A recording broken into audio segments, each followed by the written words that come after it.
नमस्कार दोस्तों, मैं जुड़ चुका हूं आपके साथ मिसबाह उल हक। बिहार में इंडिया गठबंधन को भाई साहब जो झटका लगा, उसकी गूंज अब सीधे उत्तर प्रदेश की गलियों तक आ पहुंची है।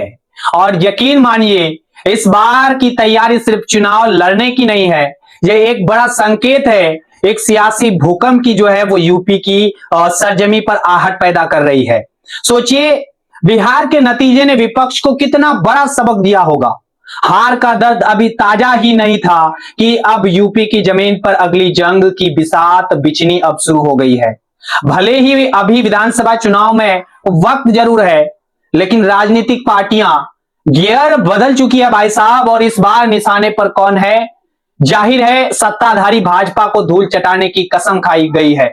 और सिर्फ भाजपा ही नहीं, बल्कि विपक्ष की तैयारी है कि चुनाव आयोग के सारे षड्यंत्र को भी नाकाम किया जाए। ये शब्द हल्के नहीं है भाई, इसमें कितनी मायूसी और कितना गुस्सा भरा है आप और हम समझ सकते हैं। इस पूरी गहमा गहमी के बीच समाजवादी पार्टी के मुखिया अखिलेश यादव ने जो एक पोस्ट की है ना, उसने पूरी सियासी पारा को एकदम से हाई लेवल पर चढ़ा दिया है। ये पोस्ट महज सोशल मीडिया पर की गई एक तस्वीर नहीं है, ये एक बहुत बड़ा राजनीति संकेत है। और ये संकेत किसकी तरफ है? हमारी आधी आबादी की तरफ, यानी महिला वोटर्स की तरफ। अखिलेश यादव ने एक दम, हम कह सकते हैं, सही कदम उठाया है। यह बात उन्होंने अपनी पोस्ट से जाहिर कर दी है। उन्होंने साफ कहा कि अगर हमारी सरकार आई तो महिलाओं की समृद्धि और सम्मान के लिए काम होगा। वो जानते हैं कि अब चुनाव की दिशा और दशा तय करने में महिलाओं की कितनी बड़ी भूमिका साबित हो रही है। भाई, बात सही भी है। क्या आपने पिछले कुछ चुनाव में नहीं देखा, बिहार में 10,000 का जो वो पैसा देने वाला वादा था जो दिया गया, वो कितना कारगर साबित हुआ।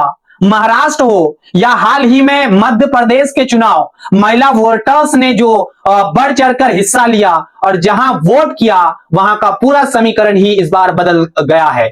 जिन राज्यों में महिलाओं के लिए अच्छी अच्छी योजनाएं लाई गई, वहां सत्ता पक्ष का जबरदस्त फायदा हुआ है भाई साहब। ये क्या दिखाता है? ये दिखाता है कि महिलाएं अब सिर्फ घर की चार दीवारी तक सीमित नहीं है, वो एक फैसला लेने वाली ताकत अब बन चुकी है। अखिलेश यादव ने जो पोस्ट की है, या पोस्ट किया है भाई साहब जो अखिलेश यादव ने, वो बहुत सोच समझ कर की गई है। आज उन्होंने अपने ट्विटर अकाउंट पर समाजवादी पार्टी की महिला सांसदों की एक तस्वीर भी साझा की। इस तस्वीर में कौन कौन थे? डिंपल यादव, इकरा हसन और बात करें तो प्रिया सरोज। ये तीनों महिलाएं आज सपा की सबसे मजबूत आवाजों में शामिल साबित हो रही है। और उन्होंने लिखा क्या? उन्होंने एक बहुत ही गहरी और जरूरी बात कही। अखिलेश यादव ने कहा, नारी शक्ति का विकास कहने से नहीं, ऊंचे या उन्हें बात करें तो सच्चा प्रतिनिधित्व देने से होगा। ये लाइन सुनिए और इसका मायने भी आप समझिए। सालों से हमने सिर्फ सुना है कि महिला सशक्तिकरण होगा, महिलाएं आगे बढ़ेंगी, लेकिन अखिलेश यादव कह रहे हैं कि सिर्फ जुबान से कह देने से नहीं होगा, उन्हें सच्चा प्रतिनिधित्व देना पड़ेगा। यानी उन्हें संसद में भी, विधानसभा में भी और पार्टी के फैसलों में भी शामिल अब करना पड़ेगा। ये एक ऐसी बात है जो सीधे सीधे सत्ता में भागीदारी की जो है वो बात कर रही है। फिर अखिलेश अपनी उस खास राजनीति या रणनीति की बात की जिसमें वो पीडीए कहते हैं। आगे बहुत इंटरेस्टिंग बात कही है उन्होंने, उसको भी देखेंगे। उसमें पीडीए मतलब क्या होता है? पिछड़ा, दलित, अल्पसंख्यक। लेकिन इस बार अखिलेश यादव इसमें एक नया और बहुत ही खास आयाम जोड़ दिया है। उन्होंने कहा कि पीडीए में आधी आबादी के रूप में शामिल हर स्त्री का सम्मान और समृद्धि हमारा जो समृद्धि है, हमारा संकल्प होगा। यानी अब उनका पीडीए सिर्फ जाति या धर्म तक सीमित नहीं है, उसमें आधी आबादी को भी पूरी तरह से शामिल किया गया है। आगे की बात और भी ज्यादा दमदार है। अखिलेश यादव ने बताया कि ए का मतलब क्या है। उन्होंने लिखा है पीडीए, इसमें शामिल जो ए है उसका मतलब आधी आबादी, मतलब हर बच्ची, युवती, नारी, महिला को सामाजिक आर्थिक रूप से सम्मान देने और अपने पैरों पर खड़ा होने के लिए हम स्त्री सम्मान समृद्धि योजना लाएंगे और उत्तर प्रदेश की उन्नति के अपने संकल्प को निभाएंगे। यह सिर्फ एक चुनावी वादा नहीं है, यह एक भाई साहब दृष्टिकोण है। यह दिखाता है कि समाजवादी पार्टी इस बार महिला वोटर्स को सिर्फ एक वोट बैंक नहीं मान रहे हैं, बल्कि उन्हें सामाजिक और आर्थिक रूप से सशक्त करने की बात कर रहे हैं। क्योंकि जब तक घर की महिलाएं मजबूत नहीं होंगी, तब तक ना तो घर आगे बढ़ेगा और ना ही उत्तर प्रदेश की उन्नति होगी। ये बात बिल्कुल जमीनी हकीकत है। क्या आपको अब नहीं लगता? आप नहीं मानते? आप जरा सोचिए भाई, बीते कुछ सालों में हमने क्या देखा है कि महिलाओं ने कितनी बड़ी भूमिका निभाई है। जब घर के पुरुष किसी पार्टी से नाराज होते हैं तब भी महिलाएं कई बार चुपचाप जाकर उस पार्टी को वोट दे आती है जिसने उनके लिए रसोई गैस या शौचालय या कोई सीधी आर्थिक मदद दी हो। जैसे बिहार में आपने 10,000 का मदद देखा। अब अखिलेश यादव भी इस बात की अहमियत को समझ गए हैं और उनकी यह पोस्ट इसी बात का सबूत है कि अब समाजवादी पार्टी महिला वोटर्स को अपने साथ जोड़ने की तैयारी में जुट गई है। यह तैयारी की बात करें तो सिर्फ यूपी तक सीमित नहीं है, इसके बीज तो बिहार चुनाव के दौरान ही बो दिए गए थे। क्या आपको याद है? मैं बता दूं, वो भी आपको याद करना चाहिए। बिहार चुनाव में भी अखिलेश यादव ने महिलाओं को बहुत अहमियत दिया था। कैसे? वो भी आपके मन में सवाल उठ रहा होगा। तो अखिलेश यादव ने अपने स्टार प्रचारकों की सूची में महिलाओं को जगह दी थी बिहार में। उसमें डिंपल यादव, इकरा हसन और प्रिया सरोज शामिल थी। इन तीनों का नाम स्टार प्रचारकों की उस लिस्ट में शामिल था जिसमें पार्टी के 20 प्रमुख नेता थे। और इन महिला या नेत्रियों ने बिहार चुनाव प्रचार के दौरान जो भूमिका निभाई वो काबिले तारीफ भी थी भाई साहब। उन्होंने गजब का किरदार निभाया और इंडिया गठबंधन के लिए जोरदार चुनावी प्रचार किया है।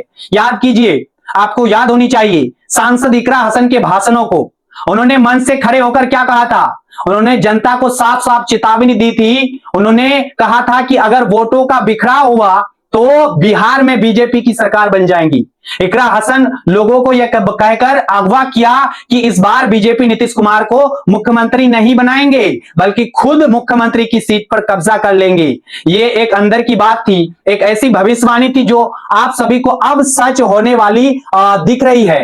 आपको सच दिख रहा होगा बिहार का। और इकरा हसन ने इस खुले मन से कहा था, उन्होंने जोर देकर कहा कि बिहार से अब की बार जो संदेश पूरे देश भर में जाएगा उससे देश में बदलाव आएगा। उस वक्त उन्हें सुनने के लिए कितनी भारी तादाद में लोग मौजूद थे, आपने भाषणों में देखा होगा। लेकिन सबसे बड़ा झटका तो तब लगा जब इकरा हसन की बात सच साबित बिहार में हुई। आपको याद दिला दूं, मैं सीमांचल के दौरे पर एक चेतावनी दी थी कि अगर बिहार में एनडीए जीती तो यहां भी योगी मॉडल लागू होगा, कहा था ना उन्होंने। और अब बिहार में सत्ता संरचना में जो बड़ा बदलाव हुआ उसमें उनके शब्दों की हकीकत सामने आ गई। 2 दशकों से भी ज्यादा वक्त से गृह विभाग किसके पास था? नीतीश कुमार के पास। गृह मंत्रालय यानी जो पुलिस और कानून व्यवस्था राज्य की सबसे बड़ी ताकत, लेकिन नई सरकार के गठन के साथ ही यह मंत्रालय सीधे सम्राट चौधरी को दे दिया गया। यहां तक कि स्पीकर पद भी बीजेपी का। सम्राट चौधरी कौन है? ये आपके मन में सवाल हो रहा होगा, तो मैं थोड़ा सा आपको रूबरू करा दूं। बीजेपी के उन नेताओं में गिने जाते हैं ये सम्राट चौधरी जिनका रूख मजबूत, आक्रामक और कट्टर माना जाता है भाई साहब। अब ये सिर्फ एक मंत्रालय की अदला बदली नहीं थी मेरे दोस्त, ये तो सत्ता के नए नक्शों का ऐलान था। यह दिखा दिया गया कि सत्ता का केंद्र अब कहां शिफ्ट हो चुका है। इकरा हसन की यह भविष्यवाणी सच निकली और विपक्ष को एक कड़वा संदेश मिला कि अब सत्ता की चाबी किसके हाथ में रहने वाली है। खैर, यूपी में कुछ ऐसा हो इससे पहले ही समाजवादी पार्टी पूरी तरह से एक्टिव अभी से हो गई है। बिहार से सबक लेकर अब सपा सिर्फ जाति धर्म की पुरानी लकीरों पर नहीं चल रही है, वो सभी समुदाय के वोटर्स को साधने में जुट गई है। लेकिन जो सबसे खास बात है वो ये है कि इस बार के चुनाव में सपा हर बार से ज्यादा महिलाओं पर फोकस करेगी। ये बात उनकी हालिया गतिविधियों से बिल्कुल तय हो चुकी है। आप देख रहे हैं ना जिस तरह से सपा चुनावी तैयारी में जुटी है, चाहे वो संगठन की बात हो, सोशल मीडिया की बात हो या फिर चुनावी वादों की बात, इसमें से एक बात तो साफ है कि इस बार चुनाव में सपा किसी तरह का कोई समझौता करना नहीं चाहती। उन्हें पता है कि अगर थोड़ी सी भी चूक हुई तो बिहार वाली कहानी फिर से यूपी में भी दोहराई जा सकती है।